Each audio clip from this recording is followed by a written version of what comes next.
সামনে হাজির হয়ে গেলাম পটলের আরেকটি নতুন রেসিপি নিয়ে। পটল তো সত্যি কথা বলতে প্রথম ভালো লাগে, তারপরে দিয়ে যখন অনেক দিন হয়ে যায় বাজারে পটল, তখন আর পটল খেতে কারোই ভালো লাগে না সেরকম।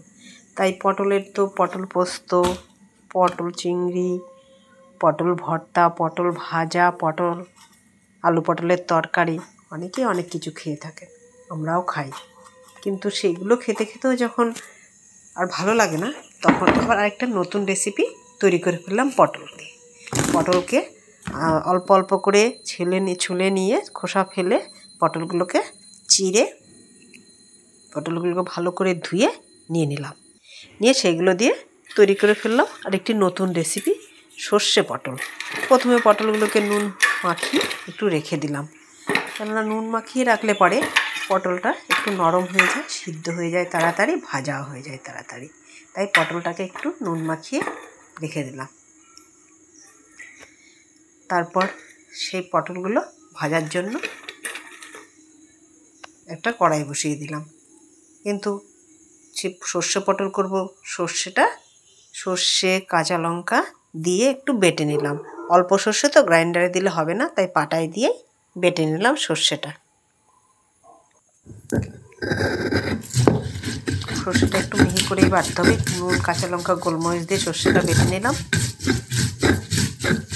তারপর সেই ফাঁকে আমি পটলটাকে কড়াইতে দিয়ে ভেজে নেব।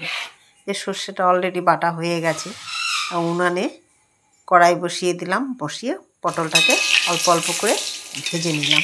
পুরো লাল করে ভাজবো না, কারণ তাহলে পটলটা খেতে ভালো লাগবে না, সর্ষে পটল একটু ভেজে নিয়ে তারপরে কড়াইতে তেল বেশি, তাই অন্য একটা কড়াইতে আমি তেল দিয়ে বসিয়ে দিলাম এবং তার মধ্যে শুকনো লঙ্কা কালো জিরা ফোড়ন দিলাম, দিয়ে তার মধ্যে ঢেলে দিলাম সেই বাটা সর্ষে।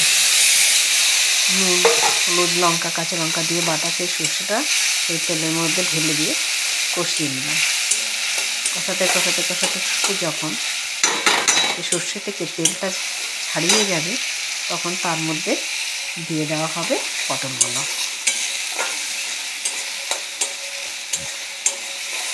এই পটল আর সর্ষে একসাথে কষিয়ে তারপর তার মধ্যে অল্প একটু জল দিয়ে দেওয়া হবে, যেন পটল শুদ্ধ সেই সর্ষেটা ভালো করে সিদ্ধ হয় বা সমস্ত মশলাগুলো পটলের মধ্যে ঢোকে।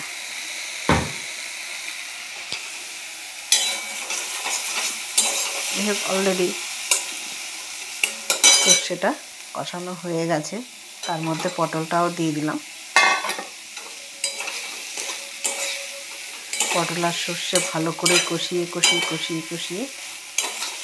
তার মধ্যে দিয়ে দেব জল, আন্দাজ মতো জল দিয়ে সেটা একটু ফুটে উঠলে, মাখো মাখো হয়ে আসলে আমার পটল সর্ষে ব্যাস কমপ্লিট।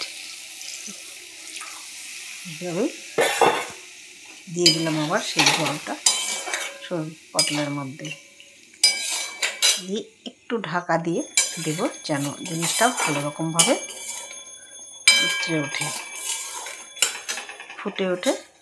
তারপর হয়ে গেল আমার পটল সর্ষে। নামানোর আগে একটু ঘি দিয়ে দিলে এবং একটু মিষ্টি দিয়ে দিলে রেসিপিটা এত সুন্দর লাগে খেতে, খেয়ে দেখবেন, মানে কি বলবো, পটল পোস্ত তার তো যেন বেশি টেস্টি হয় এই পটল সর্ষে।